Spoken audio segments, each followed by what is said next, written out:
Good afternoon from Scott. And here again, you can learn from my wins and you can learn from my mistakes. Here's my mistake, and I hardly ever use a shade tree mechanic. Here's a speed sensor for a Toyota Camry. Took it to the shade tree mechanic to get it installed for 50 bucks. The part's about $12 to $30, okay? Shade tree mechanic, let's just say this. It's not fixed, broke the part, ruined my radiator, done other damage, and now I'm gonna spend about $300 to get all this fixed, including me replacing the damaged radiator.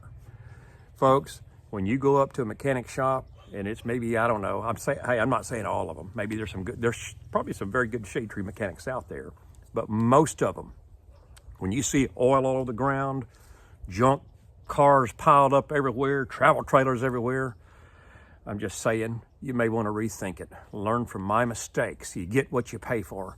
Go to a reputable shop. I could have had this installed for $100, including the part. That's my mistake. Learn from it. And if you want to hear the whole story about this, stay tuned or like, and I will tell you exactly what's going on with this. Thank you again. This is Scott in South Georgia.